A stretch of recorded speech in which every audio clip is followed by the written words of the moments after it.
Kuzey ve Doğu Suriye Demokratik Özerk Yönetimi, Suriye Geçiş Hükümeti'nin Eylül ayında yapmayı planladığı parlamento seçimleri ve güvenlik nedeniyle Süveyda, Haseke ve Rakka'da seçimler yapılmayacak yönündeki açıklamasına ilişkin yazılı açıklama yaptı. Özerk Yönetim planlanan seçimi demokratik olmaktan uzak ve halkın iradesini dışlayan bir formalite olarak nitelendirdi. Açıklamada Esad rejiminin çöküşünden bu yana atılan adımların Suriye'deki tüm bileşenlerin adalet, demokrasi ve eşitlik taleplerini içermediği belirtildi. Özerk Yönetim, Şam hükümetinin bölgelerini güvensiz olarak göstermesini reddetti. 5 milyondan fazla Suriyelinin inkarını meşrulaştırmak amacıyla bu tür iddiaların ortaya atıldığını belirtti. Kuzey ve Doğu Suriye'nin ülkenin diğer bölgelerine kıyasla daha güvenli olduğunun altı çizildi. Bugün seçim adı altında gündeme getirilen süreç Suriyelilerin yaklaşık yarısını dışlamaktadır. Zorunlu göç ya da geleceğe dair söz sahibi olmalarını engelleyen sistematik politikalar aracılığıyla milyonlarca insan sürecin dışında bırakılmaktadır.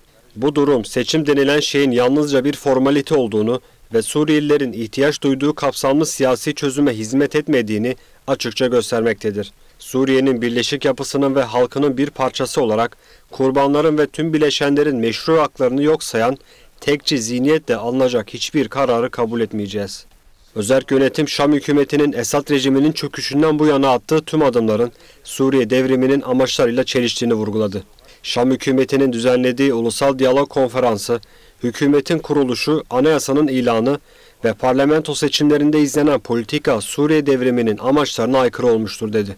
Bu girişimlerin Suriye'deki tüm bileşenlerin adalet, demokrasi, eşitlik ve özgürlük taleplerini içermediğine dikkat çekti.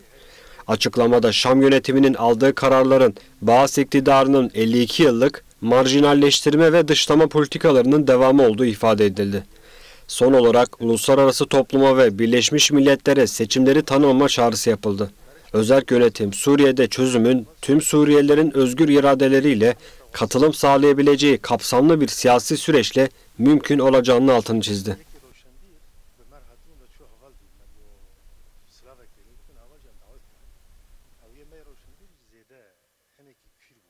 Bu konuya bakacağız değerli izleyenler. Rojava'dan gazeteci arkadaşımız Mehtap Orak bizlerle şu an.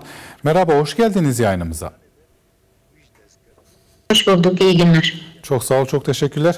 Mehtap, Şam hükümetinin açıklaması oldu dün. Hem Süveyda hem de özel yönetim bölgelerinde Eylül ayında yapmasını planladığı seçimlerin güvenlik bahanesiyle yapılmayacağını belirtti. Öncelikle bu tutumunu nasıl değerlendirmek gerekiyor?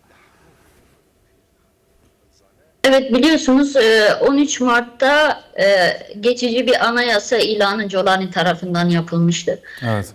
O hazırlanan belgelerde de en az 4 yıla kadar seçimin yapılamayacağını, yani bölgenin buna müsait olmadığını dile getirmişlerdi. Şimdi daha bir yılı bile bitmeden, bir yılı bile doğmadan böyle bir seçime gitme, tek taraflı seçime gitme kararı ve üzerine de aynı zamanda Kuzey ve Doğu Suriye bölgesinin seçimde yer almayacağını dile getirmesi elbette değerlendirme konusu olması gereken şeylerden biri. Yani çok önemli bir durumdur bu. Elbette biliyorsunuz, siz de dile getirdiğiniz Özerk Yönetim tarafından bunu kabul etmeyeceklerine dair açıklama da yapıldı ve içeriği de bu iptalin sebepleri de dile getirildi. Şimdi yani öyle bir dile getiriş biçimi var ki, yani öyle bir açıklama yapıldı ki aslında çok kısa bir açıklamaydı. Yani bunun nedenleri şöyle: güvenlik bölgesi, güvenlik sorunlarından kaynaklı ertelendi diye dile getirildi. Tabii bu ertelenme aynı zamanda iptal edildiği, yani kabul edilmeyeceği de anlaşılabilir. Ertelendi kelimesi aslında birçok şeyi dile getiriyor. Bu gerçekten ilginç bir konu. Yani neden bu kadar acele ediliyor daha doğrusu, bu değerlendirilmeli. Şimdi başta 4 yıl gibi bir süre verilirken daha birkaç ayı doğan bir durumu hemen böyle aceleye getirme, hemen seçime gitme girişimi gerçekten değerlendirilmesi gereken konulardan biri. Çünkü şöyle, biliyorsunuz önceden birkaç hafta önce burada konferans yapıldı. Bileşenlerin konferansı yapıldı. Çok önemliydi. Çok önemli değerlendirmelerde bulunuldu. yeni Suriye'nin inşası için gerekli duyarlılığın sergilendiği demokratik bir sistem nasıl yaratılabilir? Bunlar çok ince ayrıntılarıyla gerçekten dile geldi, tartışıldı, değerlendirildi. Çok önemli bir konferanstı. Ardından hemen açıklamalar geldi. Hakan Fidan'ın da değerlendirmeleri oldu. Aynı zamanda Şam hükümetinin, geçici hükümetinin de açıklamaları oldu. Buna karşı olduklarını, aslında bu konferansın Suriye'yi bölme girişimi olarak değerlendirdikleri gündeme geldi. Biz de değerlendirdik aynı zamanda bunu.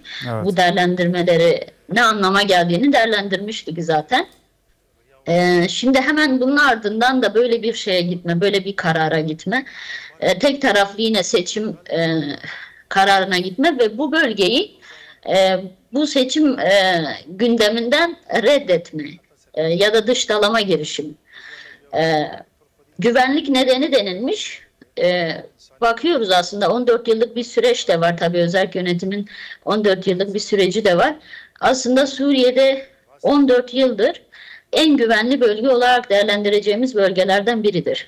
Kuzey ve Doğu Suriye. Evet. Ve şu an birçok halkın, Suriye'deki birçok kesimin, aynı zamanda komşu ülkelerin de gelip sığındığı, yani gelip yerleştiği, özerk yönetim sistemine güvendiği, güvenliğine güvendiği, korumasına güvendiği bir bölge.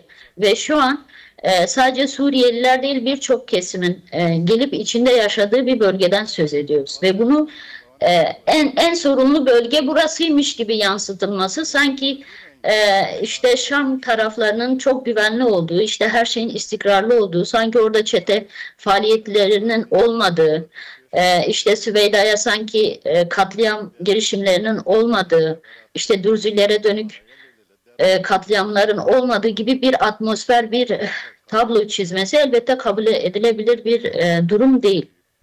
Öncelikle bunu söylemek isteriz. Kesinlikle güvenlik nedeniyle dile getirilen bu açıklama doğru değildir. Böyle bir durum yok. Bunun dışında da, bu gerekçe dışında da zaten geçici hükümetin tek taraflı aldığı karar, şimdiye kadar sürekli tek taraflı bir karar almıştır yani. Evet. Anayasa bildiri hazır, geçici anayasa hazırlığında da böyle yapmıştır. Cumhurbaşkanlığı seçiminde de böyle yapmıştır. Sözüm ona tüm Suriyelileri kapsayacak bir konferans yapacaklarını dile getirip aynı zamanda sadece kendi ne diyelim adamlarını toplayıp yaptıkları bir konferans olmuştu aynı zamanda. Yani şimdiye kadar ve aynı zamanda bu seçim kararını da tek taraflı alıp ve üzerine Kuzey ve Doğu Suriye'yi de bu seçimden dışlayan bir yaklaşım var.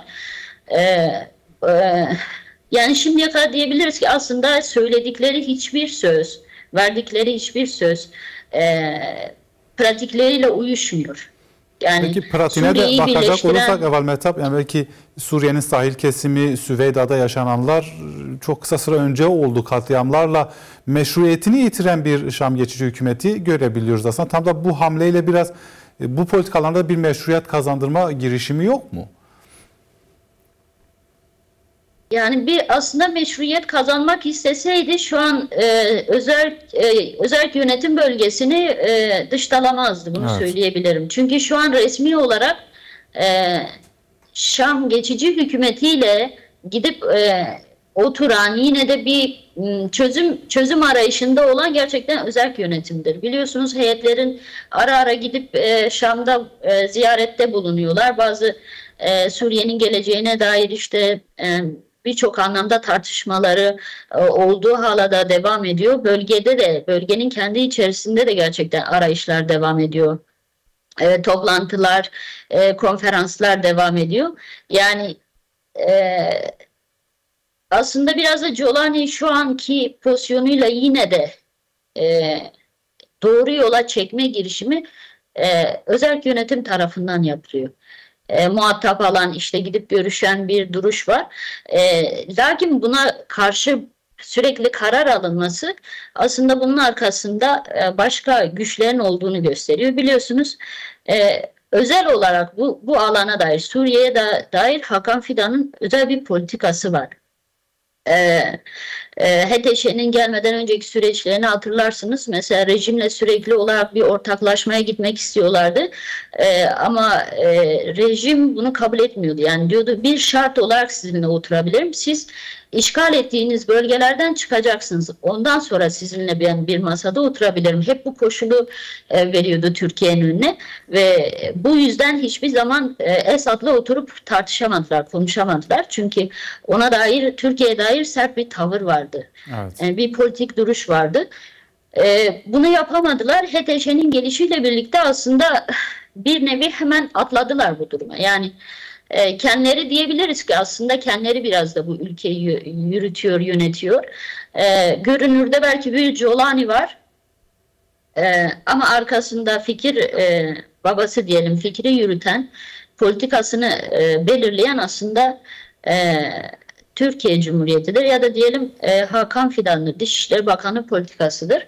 Şimdi biliyorsunuz Türkiye'de de aynı zamanda bir tartışma var. Barış ve demokratik sürecin tartışıldığı bir dönemdeyiz. Toplantılar yapılıyor. Şimdi bir taraftan böyle bir duruş varken bir taraftan da buraya dair yapılan politikalar bir araya getirdiğinizde gerçekten bir ülkenin bir ortak politikası olmadığını görebiliyorsunuz. Yani kendi iç gündeminde hani Kürt'e yaklaşım olarak diyebiliriz. Böyle bir siyaset yürütürken ama dışında yani ülke dışında da Kürtlere inkar eden bir tutumu göstermeleri gerçekten samimiyetleriyle çelişen, girişleriyle çelişen bir duruş var. Burada şunu görüyoruz aslında ne Dışişleri Bakanlığı'nın politikası, ne İçişleri Bakanlığı'nın politikası, ne Cumhurbaşkanı'nın ne de partilerin gerçekten ortak bir politikası yok. Bu sürece dair ortak bir görüşleri, tutumları yok. Çok parçalıdır. Bazı inisiyatiflerle ele alınmış bir süreç var ama devlet aklı olarak diyebiliriz ya da siyaseti olarak yine Kürt'ü inkar eden bir tutum söz konusudur. Bu alınan kararın arkasında da aslında Hakan Fidan kesiminin politikası vardır. Planları ve projeleri vardır. Her ne kadar bunu İsrail'e karşı yapılan bir tedbir olarak görse de yani bu müdahaleyi, Suriye müdahaleyi Hakan Fidan'ı sürekli gelip gidip ziyaret etmesinin altında aslında İsrail'in bölge politikasının önüne alma girişimi olarak değerlendirilse de aslında özünde Kürt oluşumunun, Kürt gücünü, Kürt kimliğini inkar eden ve aynı zamanda diğer halkların, dillerin, inançların, kimliklerin reddi olduğunu söyleyebiliriz yani. Evet, aslında tam da bu son gelişme belki Fransa'da, Paris'te kimi görüşmeler bekleniyordu. Bunun da artık Suriye geçici hükümetin çekilmesinden sonrasına denk geliyor. Siz Türk Devleti'nin politikalarına da işaret ettiniz. Önemli bir nokta. Özel yönetimin de tepkisi var bu noktada. Açıklama yaptı. Hiçbir meşruiyetinin olmadığını belirtiyor. Ne demokratiktir yapacağı seçimler ne de Suriye halkının iradesini yansıtmayacaktır dedi. Uluslararası topluma da çağrısı var. Bu seçimlerin tanınmaması gerektiğini vurguluyor. Bu nokta belki özel yönetim penceresinden nasıl değerlendirmek lazım? Tüm halkların bir arada eşit yaşayabileceği bir nokta. Siz o konferansı da hatırlatmıştınız. Aslında nasıl bir Suriye olması gerektiğini de ortaya koymuyor mu özel yönetim? Evet, şimdi ilk başta 4 yıl bir süreyle seçimin yapılabileceğini, bölgenin ona uygun hale geleceğini söyleyip de birkaç ay sonra dile getirmek bu seçimi. Yani neye dayanarak gerçekten bu seçimi yapıyorlar? Hangi sanırım bir şeylerin acelesi var Şam hükümetinde.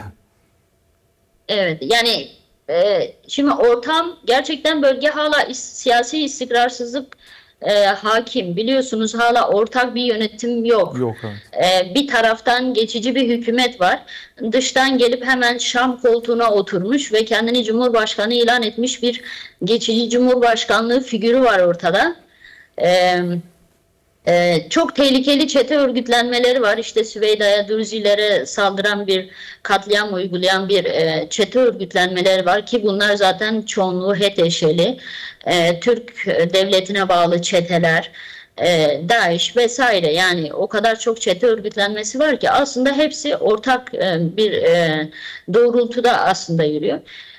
Aynı zamanda özel yönetim bölgesine de sürekli tehditler savruluyor biliyorsunuz.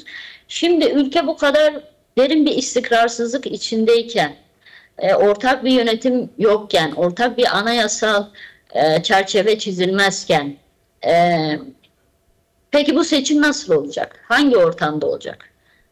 Ve üzerine de büyük bir kesimi seçimlere dahil edilmesini reddediyorsunuz. Yani şimdiden yapılacak olan, hani tek taraflı olarak yapılacak olan seçim kesinlikle yerini bulmayacaktır. Çünkü demokratik değildir. Ve şöyle diyebiliriz, aslında devlet hukukuna da sığan bir durum yok ortada. Yani hani demokratik olmasını bir tarafa eğer bırakırsak, bu hiçbir devlet hukukunda, devlet anayasasında da olacak bir şey değildir. Çünkü eğer sen Suriye'yi bir bütün olarak görüyorsan, yani bir devlet olarak görüyorsan, o zaman bütün vatandaşlarını bu seçime dahil etmen gerekiyor. Ama sen ülkenin yarısını seçimden men ediyorsun. Peki bu nasıl bir ülke seçimi olacak? Nasıl bir ülke seçimine gidecek? Bunlar önemli noktalar. Yani böyle gerçekten derinlemesine değerlendirdiğinizde, tartıştığınızda tuhaf bir oyun gibi, çocuk oyunu gibi bir şey ve alanı gerçekten bölgeyi, Suriye halklarını da buna mahkum ediyorlar. Yani böyle bir durum var. Gerçekten akla sığılacak bir konu değil bu seçim. Tek taraflı yapılan seçim ve bölgenin yarısını bundan men etmek. Ve bunu da yeni Suriye'nin inşası olarak değerlendirmek gerçekten akıl kârı değil. Elbette bir tiyatro gibi bir şey yani. Hani bu seçimde eğer tek taraflı yine yapılmakta ısrar edilirse kesinlikle başarıya gitmeyecektir. Zaten demokratik değil. Zaten hukuki hiçbir tarafı da yok. Devlet hukukuna sığacak hiçbir tarafı da yok. Zaten siz de söylediniz, işte özerk yönetim de bunu değerlendirdi. Uluslararası kurumların ve BM'nin bu seçimi kabul etmemesi gerektiğini dile getirdiler. Çünkü gerçekten hiçbir şeye sığmıyor, hiçbir şeyi yerleştiremiyorsunuz bu kararı. Böyle bir durumla aslında bölge karşı karşıya, sürekli bir şeyler çıkartıyorlar. Bölge halkını oyalıyorlar, yeni Suriye'nin inşasını geciktiriyorlar ve bu temelde kendi çıkarlarını esas alan politikalar için, pratikler için zemin hazırlıyorlar. Ama söyleyebilirim en son, gerçekten geçici hükümet bu politikayla daha fazla yaşayamaz. Bunu söyleyebilirim. Evet. Çünkü her defasında aldığı bir karar kesinlikle Suriye'nin geleceğine dair bir karar değildir. Aksine onu daha çok daraltan, aksine onu daha çok boğan, onu istikrarsızlığa iten kararlardır. Bunun arkasındaki güçleri ve politikaları da zaten söylemiştik. Böyle bir durumla aslında sürekli özerk yönetim karşı karşıya, bölge halkları karşı karşıya. Esas alınması gereken şeylerden biri, Süveyda ve Beraf taraflarında, işte diğer inanç ve haklara, kimliklere karşı yapılan bu katliamlara ve olası ileriki süreçte yapılacak katliamlara karşı faaliyet yürütmek, onları gündeme koymaktır. İstikrarsızlığı giderebilmektir. Bütün temsiliyetleri, bütün kimlikleri, inançları ve hakları bir araya getirecek bir örgütlenmeye gitmektir. Acil olan şey bölgede budur. Evet. Ama bunun dışında bakıyorsunuz, bunun dışında acil olan şeyler dışında kararlar alınıyor ve bölge halkı tekrardan bir çıkmaza sürüklenmek isteniyor.